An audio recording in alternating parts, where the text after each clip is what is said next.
Yeah, so try not. Yeah. Just hold it down. You're not allowed to cough. No, you can. I was just thinking of that. You're not allowed to I gotta cough. call. So yeah, if you want to cough, just like press it. Did you guys get a lot of flu cases in your school? Yeah, it was pretty bad. Not with the older kids, but Okay. in middle school they hit them. Yeah, my brothers were out. My brother's family. I don't have anyone in middle school, but she know. Okay. Still going. Are we live? Good morning, Dearborn Heights. Welcome back to the Nest radio station. You're listening to The World of Medicine, a podcast where we dive into the fascinating world of medicine and wellness. I'm your host, Sarah Mean, and today we have a special treat for you. We're joined by two esteemed doctors who will enlighten us with their expertise. Please welcome Dr. Mike Aldirani and Dr. Ali Nasrallah. Thank you both for joining us today, and Ramadan Mubarak to you and your families. Let's jump right into it. To help us get to know each of you better, could you tell us a bit about your background and specialization? Dr. Aldirani, we will start with you. All right. So I'm Mike Aldirani, board certified, fellowship trained in family medicine, emergency medicine. I'm also actually in the process of getting board certification in regenerative medicine, which is longevity. So I have a passion in men's health, prevention, sports med, family, primary, urgent care, kind of I'm the medical director at Life Medical Center here in Dearborn, and that's a little bit about me. All right, so you guys are looking at me, so it looks like it's Yeah, my you're turn. fine. So I'm Dr. Ali Nasrallah. Pleasure to be here with you guys today. So I'm also a family medicine provider. I work at the Family Doc Clinic located in Dearborn Heights. So for me, like Dr. Mike, with family medicine, we like to treat all types of illnesses and diseases in all ages of patients. So, and the cool thing with family medicine that I really love is being able to be a part of my community and to integrate both medicine, my passion for medicine, and my passion for my community. So, family medicine allows us that opportunity. So, you'll probably see me around at a lot of community events because I really enjoy them. Sweet. That's so wonderful. So let's start getting into the questions. So Dr. Nasrallah, I'm going to start with you. With all the years that you've been in the medical field, with all the advances in technology, what would you think is the most significant breakthrough? I think every single breakthrough is significant, right? It's when it comes to medicine, it's all a process of learning. And one thing with physicians and even providers, nurse practitioners, physician assistants, nurses, whatever your job in medicine is you have to recognize that medicine is always advancing and you need to advance with the medicine. So every breakthrough is part of the process of learning, and I find them all beautiful. Whether it's the new medications that are coming out for to help people with their weight loss, or the medications that help with stroke prevention, or difficulties with the rhythm, the heart rhythm.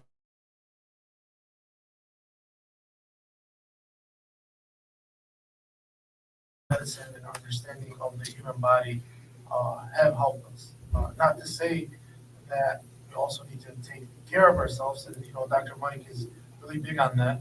I think I'll let him talk maybe a little bit about that as well. Yeah, we'll pass the mic to you. So what do you think is the most significant breakthrough in medicine? Yeah, I mean, just to touch base on what Dr. Ali said, I agree. So there's many, I say, technological advances, there's advances in general in medicine compared to, say, 20, 50, 100 years ago.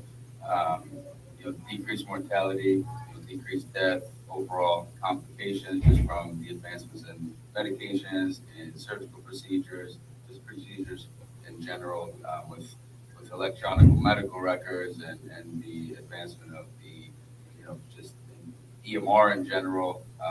There's lots. There's lots. So compared to before, it's definitely things that can be done that weren't able to be done in the past. So in general, I think just the procedures, surgeries, medications in general just decreased complications, decreased heart disease overall. So efficiency. Yeah.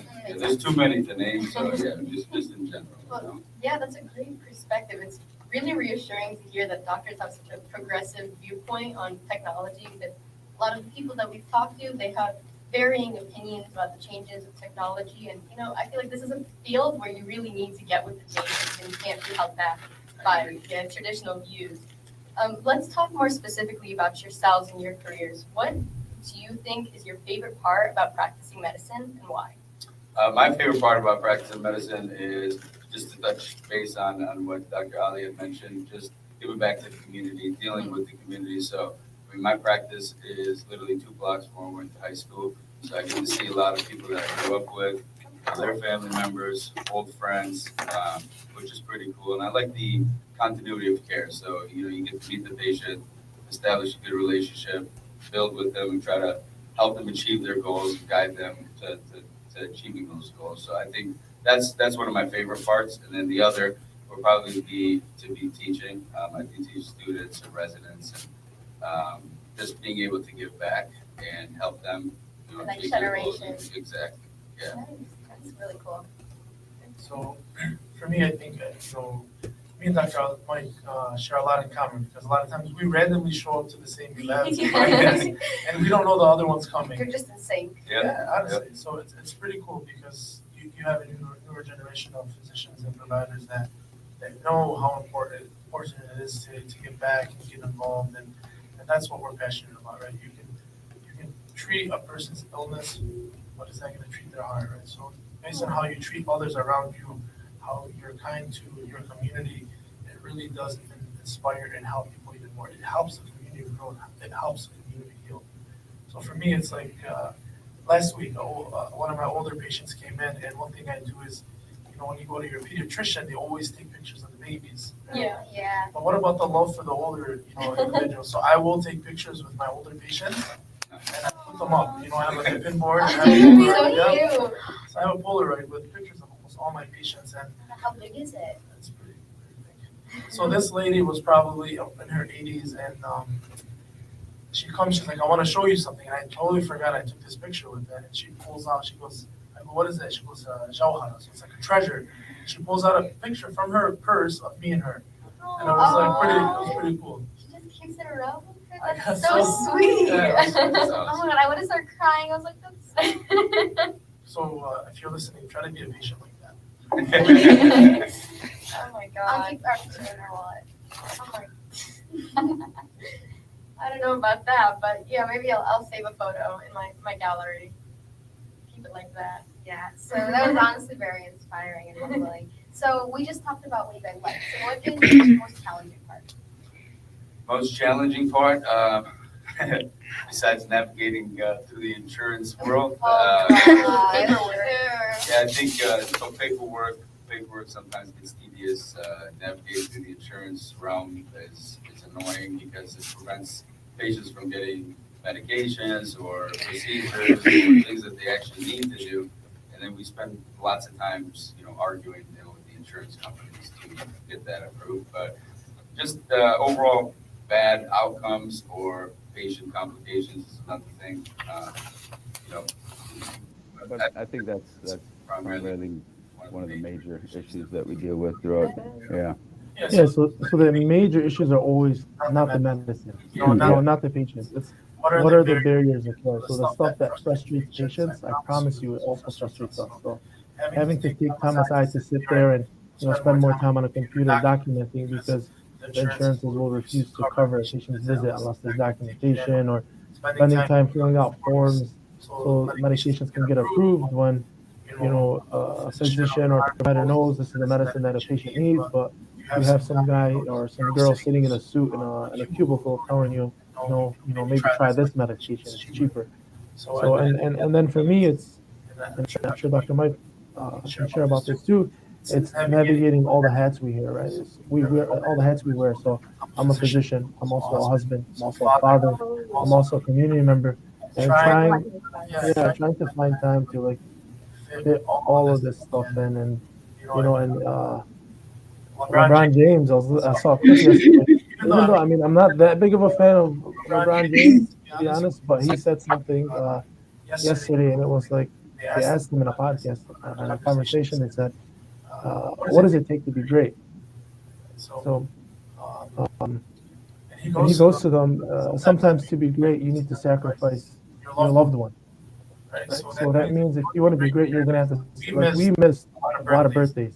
We We missed missed a lot a of lot of first first times. times. We We've missed missed a a lot of lot of things. things. And And if if you are you are not not psychologically psychologically strong strong and you're and you're really really not not invested invested in the in the dream dream that you that you have, have, it's it's gonna be gonna be hard to hard be to be great. great. And You know, we didn't go go through through med med school school and and do do all all of of this this to to be be mediocre. mediocre. Just like Just you like you guys aren't guys aren't going going through through all all of of this this and and starting starting up up this this cool cool podcast podcast and and this this amazing amazing program. program. You're You're not not doing this doing this just to just to be be another another part. part. You You want to want be to be the the greatest. greatest. Otherwise, Otherwise, exactly. exactly. Otherwise, Do don't it. do it. You know, That that is is the hardest the part. hardest part. I never even considered that. That's a little Yeah. sad. Like that's a very important thing. You need that honesty. That's why we're here. This is what we need here. Yeah. So, doctors, you are in a room full of high school students who do have some interest in the medical field. And growing up, you always hear how medical school is long, and like you just explained, you miss a lot of first. Can you explain to us your journey in choosing the medical field and why you stuck to it, even though like there are a lot of hurdles that you had to overcome? Your minute. So I mean, I think I've always wanted to be a physician since I was younger. Um, I've always been interested in science. I've always been interested in just how the body works in general. Growing up, I had to see my grandparents. They were sick, dealt with a lot of issues, and I was able to see the compassionate physicians that were able to take care of them before they passed, and I thought it was a very beautiful thing, especially with the physicians who are in it for the right things, for to give back, to make sure that they're compassionate and empathetic and helping the patients. That was one of my big draws to medicine. So always been into science, like I said, the human body, and here we are. So Yeah. Yeah. So So let me throw a question right back at Oh you. no. Is anything in anything in life life easy? the The best best route? route? Is it worth it? Right? Not the good nope. thing. No, not the good things, right? When otherwise everybody would do them, but when you love something, you have to fight for it. You have to go get it, right? So Your question your question about whether it's easy and how long the route is, and for and for students students and thinking about med school, it's it's all all part of part of the journey. You can't look at it as an obstacle. You have to look at your life as as a a journey. journey. You You don't don't know know when when your journey is going to end, just so just enjoy it enjoy it and enjoy the process and trust trust the the process. process. Trust Trust the process. Ask those who've gone through the process before you, use them as a guide, but understand that you are on your own journey, and your journey is going to be different than everybody else's. You don't compare yourself to anybody else, right? and And of of course I course, I would would take this journey any any day day because right now right now you're young and you look at 4 years, 8 years as a very long stretch of stretch of time time because relatively it is to you based on how much you've lived. as But you as you grow older and wiser wiser, and and you learn to listen to people older than you, That's um, why we're here to listen to y'all. no, but I mean, you you do do realize there's wisdom in everybody. When you're younger, sometimes it's a little harder to see that, but as as you go through your journey, these are things that you learn, and you you realize realize that it's not really that much time, and you look back back and you miss it. Like I I miss miss residency. I I miss miss those nights where we couldn't say. I I miss miss my co-residents. I miss when, you know I I didn't have didn't have. you You think you think have you have a lot of stress when you're in residency, but all you you have have is going through residency, and and sometimes sometimes a little more. But once you get through that that, it's a different type of stress stress or anxiety or whatever you want to call it. So it's all it's part of the all part of the journey, and I think all of it is rewarding if you try to find something rewarding in it. And And just just touch up on what he says, which I agree with. there's There's a beautiful beautiful quote quote that that I always goes resort back to. back to. Um, Um, difficult Difficult roads roads lead to beautiful destinations. So So when you're What's the thinking thinking quote? about about, it's a it's a quote. quote. I gotta, Aldirani. yeah. I don't know exactly who quoted it, but it's a very beautiful quote because when you feel like giving up, just remember why you started. um, Um, anything is Anything is doable. put your Put your mind mind to it. to it. Don't Don't listen listen to to the the naysayers naysayers or the negative who people who haven't. haven't done it. Speak to Speak somebody to who somebody has who has the completed the journey. journey that you're interested in. Speak to Speak to people people who who have have accomplished accomplished things you want want to accomplish, because because lots of lots of times, times, especially especially with with medical medical school, school, that that I've I've noticed noticed is is people people who who have have failed or not been successful in their journey, trying to sway others into not taking that same journey as them. So just put your mind to it. Stay focused, disciplined, and you can achieve your goals. Just keep your mind to it.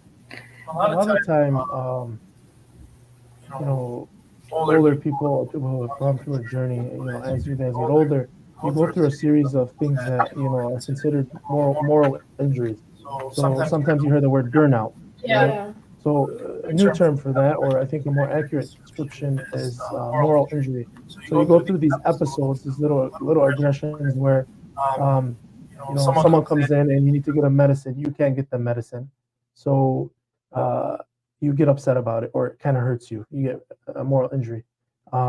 You want to get your patient in to see a doctor. They don't have insurance. They end up, suffering from it, maybe dying. You suffer a moral injury, and a buildup of all of these injuries leads to this burnout where now now you you become very maybe negative. negative. So So, be be careful careful who you talk talk to to, because you because you don't don't know know what they've been through or what has what has caused them caused them to to become become like like that. That's good advice. Oh, wow, that's, But I think I that think that applies to applies to every every field, field, not not just just Yep. medicine. that's applies to in Yep. general. So, doctors, I'm curious. Once you first started and you started practicing medicine after medical school, was there a patient or an experience or a story that really stuck out to you and has been with you ever since? Every question I ask, you guys go silent. So Yes. be careful about the person that speaks right away. Another life advice.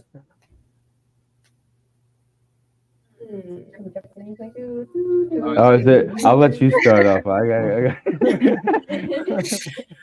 I think you going first, and I think Yeah. about my responses. Let me think a little bit.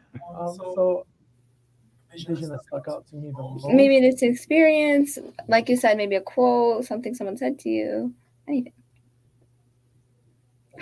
I think when I think back to patients or experiences that stuck out to me the most, I think about so I went to Africa last summer, and we went on a medical mission trip for about a week in Tanzania in Kigoma, which is rural.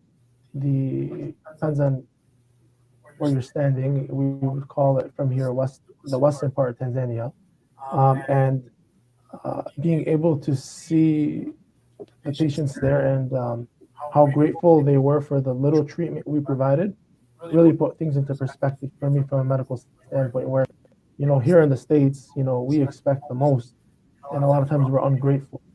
But over there, where they have so little, any little thing you give them, whether it's a band-aid or a smile, um, it's they take it like it's a pound of gold. And when I was there, the rest of the team would, I like to joke, I like to laugh, and um, there was a patient. She was standing in front of me. We don't speak the same language, right? And she comes in, older woman probably, and she's 60. She sits down. I look at her. She looks at me. Um, I I smile, smile. She smiles. I look at the translator. I tell the translator, tell her she has a beautiful smile. Uh, I I tell her tell her that that she responds back to the translator. Tell him I'm smiling like this because my doctor has a beautiful smile too. So it's literally like realizing that sometimes in medicine, uh, just a smile is a remedy, right? So even in our traditions we have as Muslim, a smile is charity, and there's a reason behind that. So I think it was Audre Lorde that says, people don't care what you do. People don't. Maya Angelou. I'm sorry. People don't care what you do. People don't care what you say. People don't remember what you do. People don't remember what you say. They remember how you make them feel, right? So Yeah. remembering that in medicine, I think I butchered that quote, but you get the point. We get it. We So get it. focus on making people feel good, and that's not always a drug.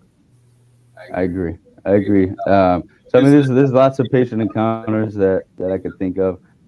I mean, in general, I could think of a patient when I first opened up Life Medical Center. It came to me, chronic pain patient who was on lots of pain medications, getting to run around,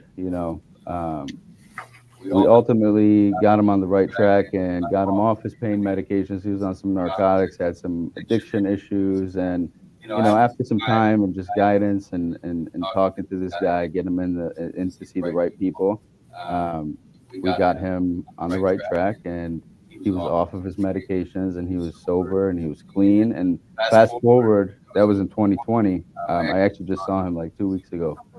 He came into the office. He's now a counselor, and he helps people who are in the similar situations as him to get up. And he's helped about, since I've seen him, maybe like 90 or so people get off of, and that's something beautiful to see. So that's, to me, being able to help somebody, turn their life around, or at least get on the right path, makes me happy.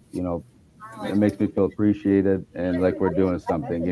So That's not just one person, right? That's one times 90 that's what I'm times saying. times Times 90. exactly. It's a beautiful thing. Wow. Yeah. So it's a beautiful thing. Those are some valuable insights, doctors. Thank you for sharing your experience and knowledge with us. At this time, we're going to take a short commercial break. For now, we're leaving you with one of the hottest hits here at the Nest, Al-Watan al-Hassas by Shireen. HES Academies have been serving the Detroit metro area for over 23 years, promoting academic excellence, leadership, and cultural diversity, ranking as some of the top schools in the state of Michigan. Our pre-K through 12th grade students enjoy tuition-free, state-accredited education by STEM-certified and highly qualified staff with no geographical restrictions, and with advanced placement, college dual enrollment, scholarship, and Arabic language programs. Noor International Academy in Sterling Heights at niapsa.org, Star International Academy in Dearborn Heights and in Canton at starpsa.org, Universal Academy in Detroit at universalpsa.org, and Universal Learning Academy in Westland at ulapsa.org. Join HES Academies today and enjoy a free Chromebook for every enrolled student.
Oh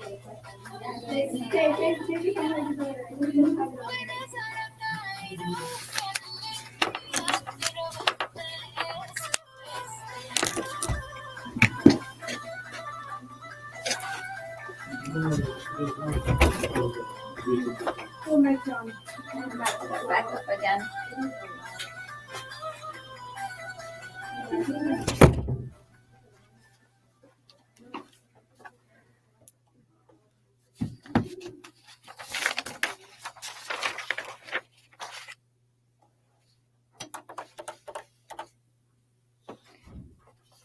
Welcome back to the Nest radio station. Today's podcast is The World of Medicine, where we dive into the fascinating world of medicine and wellness. I'm your host, Sarah Mean, and today we're joined with Dr. Mike Aldirani and Dr. Ali Nasrallah. Let's dive right back into it. Okay. As you guys know, I hope you know at least, Star International Academy, a CPE center, has teamed up with both of your practices to allow students from SIA, UA, and ULA to complete their clinicals in your facilities. You guys have any advice you'd like to share to these future nurses and doctors that'll be under your wing? Definitely. So, especially with the students who rotate at my office, I tell them to try to be as engaged as possible. Try to absorb, everything that you can, the experience, just in general. Um, Ask questions. No questions are ever, stupid. People think, this is a stupid question. No, it's not. Ask.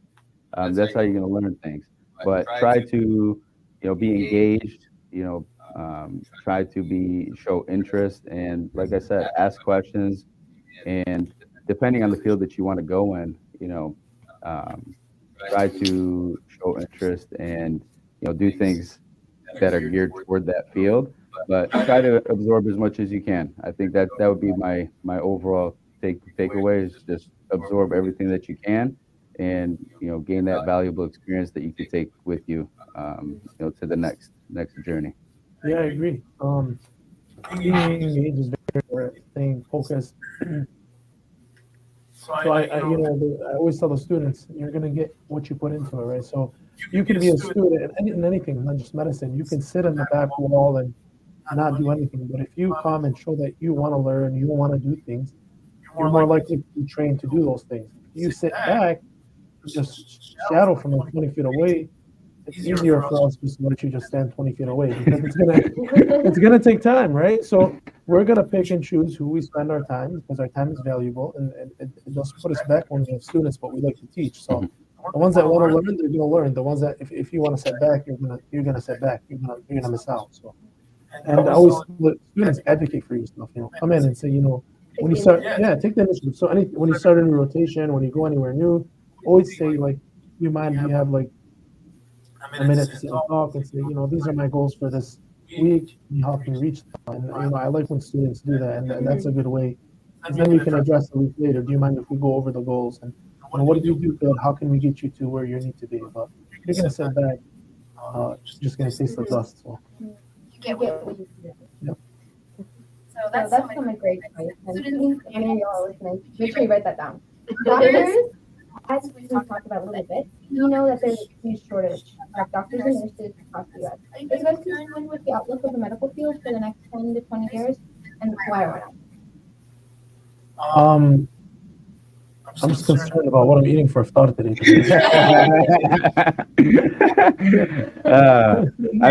There's lots of bright minds that go into medicine. Obviously, you're pre-med, right? So future doc here sitting with us, but inshallah, I think that the future is promising. There's lots of technological advances, artificial intelligence. The future of medicine, I think, is still bright.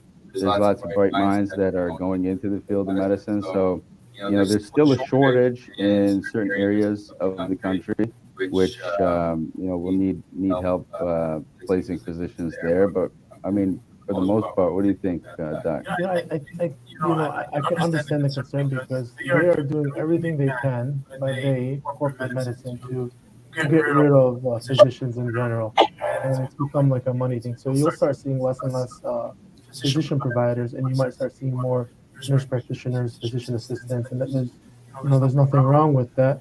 except if you wanted to become a doctor and find a job. And when it comes to artificial intelligence, like we talked about earlier, that smile, that touch from a human being, sometimes all the patient wants is for you to touch them to tell them they're going to be fine. Imagine like a freaking creepy eye robot telling you you're going to be fine. No matter how advanced it becomes, it's still not a human. There's no I don't know, like we were talking about auras before. There's no connection between you and that thing or that intelligence. And the only concern I have is, when it comes to the way corporate medicine is going, and me and Dr. Mike are both private physicians, right? So we wanted to be our own bosses. We wanted to be able to run our clinics how we wanted without some suit telling us what to do. And I think when it comes to insurances and hospitals, there's a lot of things. I mean, maybe it's not going to benefit the listeners, but there's a lot of things they're doing to make it hard to have your own clinic and to push people to work for big corporate medicine. So, doctors, as private clinicians, what are some ways you work with the community to promote healthier habits and improve overall health in the community? Well, I mean, first thing is I practice what I preach. I'm big into health, wellness, nutrition, fitness. So I tell the patients, family, friends, it all starts with your lifestyle. Hence Life Medical Center. But it's a lifestyle. Lifestyle is a big thing, a big factor. It contributes to, lots of disease and medical conditions. Eating clean, exercising, getting good sleep, minimizing, controlling your stress. These are very important things, and these are the basics that you can at least try to focus on. But I think encouraging, aspiring others to go to the gym or to go train or to eat clean or to avoid certain poisons that lots of people indulge in. So I mean, just guiding patients and people on the right path. And one thing that I saw it was yesterday actually, changing behaviors is how does it go? It said to change one's behavior, you need to display passion and integrity in doing so. And by doing so, you need to practice what you preach. So, you can't have somebody telling you not to do this and not to do that, or, don't smoke or don't, sugar, or don't do this when that person doesn't do it. They're not, the patients are not going to take you as serious. And that's become a big issue in healthcare, I think. And I'm trying to kind of change that culture a little bit. Motivating and encouraging, the younger generation that, putting your minds to the things that you want to do, you can do it. Get into the gym, you read, write, try to educate yourself, and just overall, just try to be a better human being and get better and try to contribute to the world in a much more productive way. So that's what I would that's what I would say. Yeah, you guys should go follow the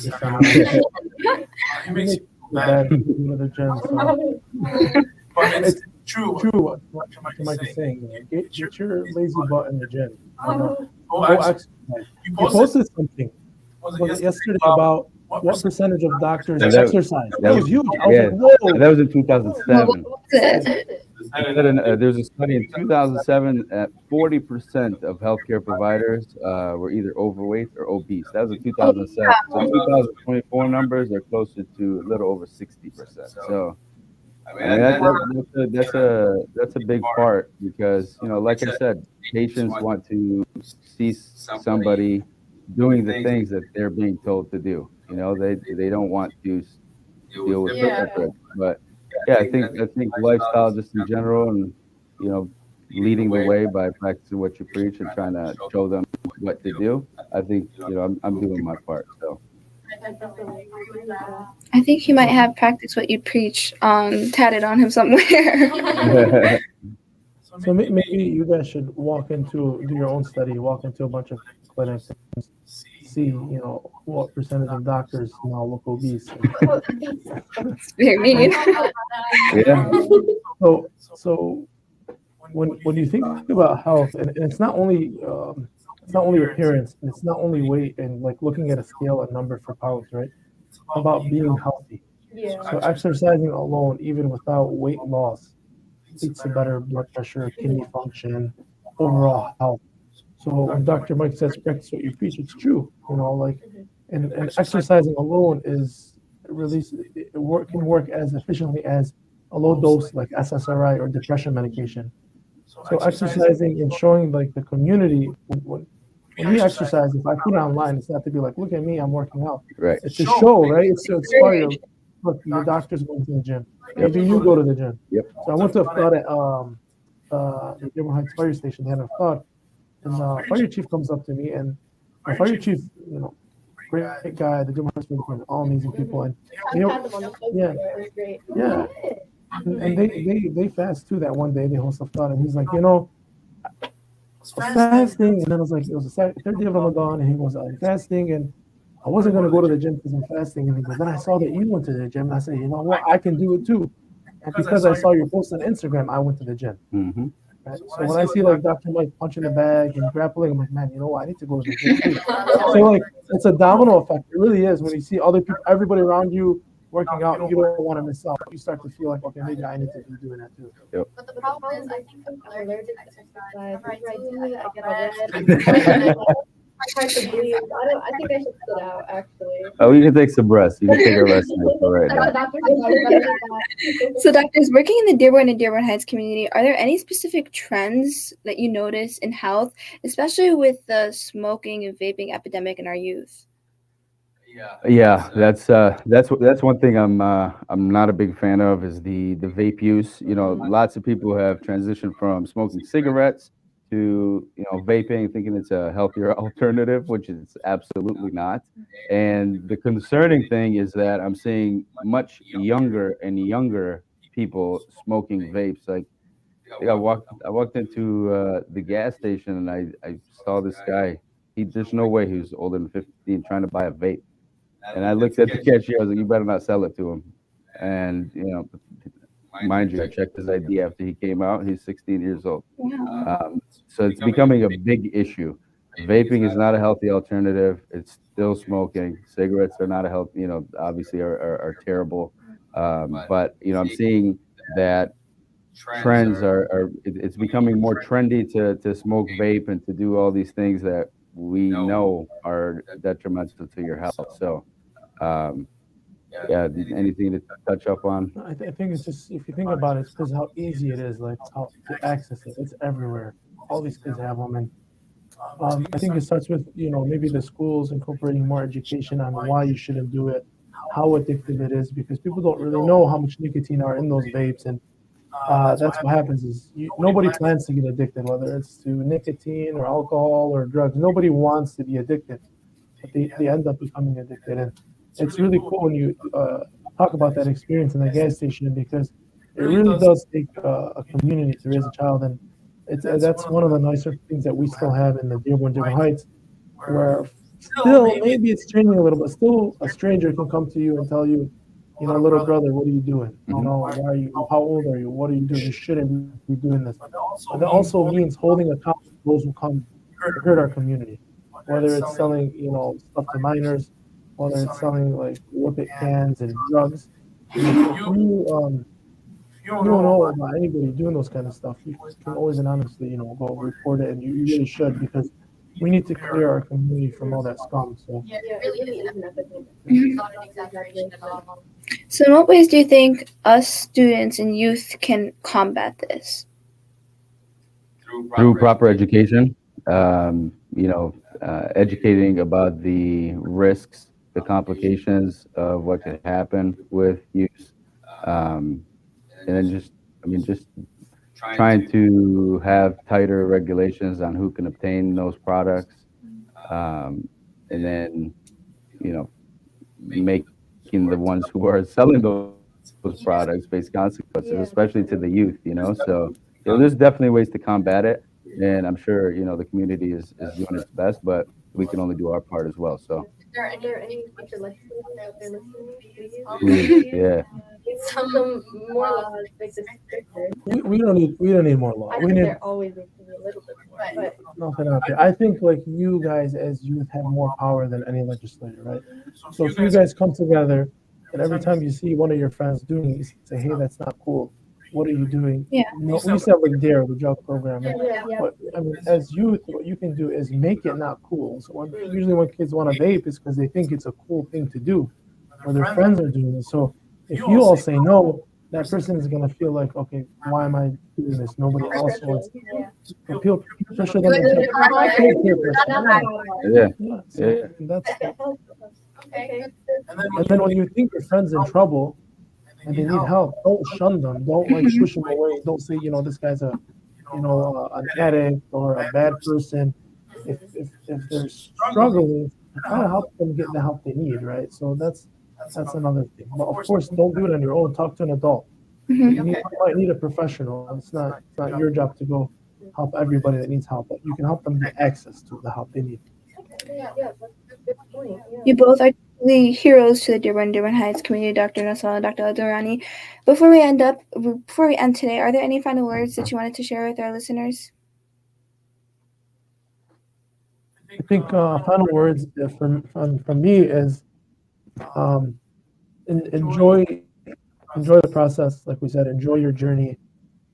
Do what you love, but also remember that your community needs you. Our community needs good media presence. Our community needs good doctors. Our community member needs good parents and teachers and friends. So no matter where you go, just remember where you came from and remember it's our responsibility to give back to the community that raised us. These days, there's things like coaching and all of that, but throw that all aside.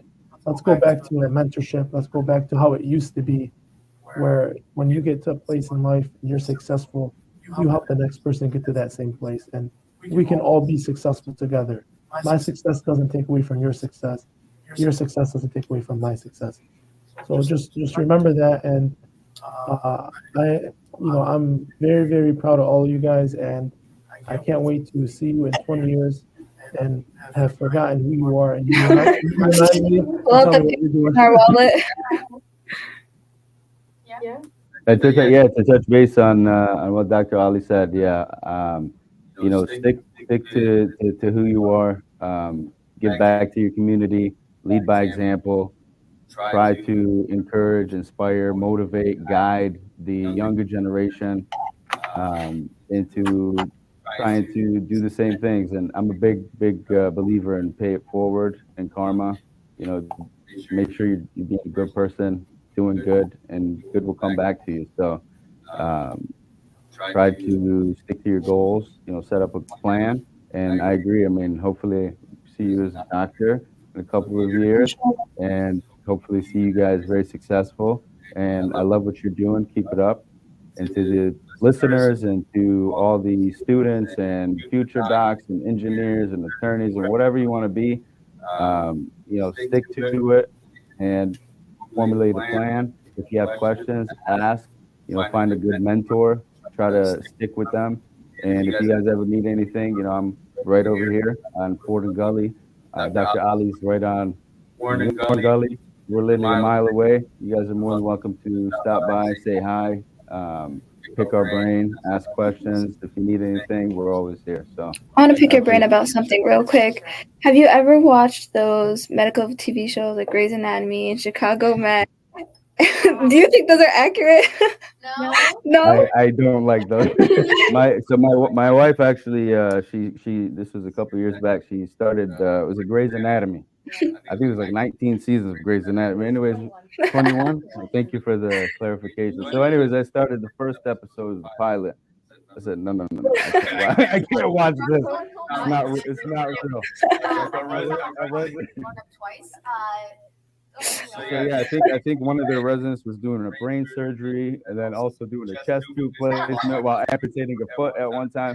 Yeah, there's specialties for a reason. So some of these shows are cool because you get to learn about medicine. It's fascinating stuff, but the real and genuineness of it, is not so much. But yeah. Do you think there are any accurate medical dramas out there, or are they all just completely failed, missed the mark? You want drama? Come hang out for a couple hours. Yes.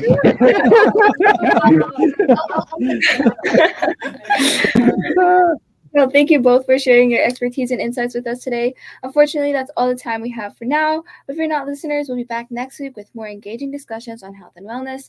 Until then, stay healthy and take care of yourselves. This is Sarah Mean checking out from the Nest. Thank you. Thank you.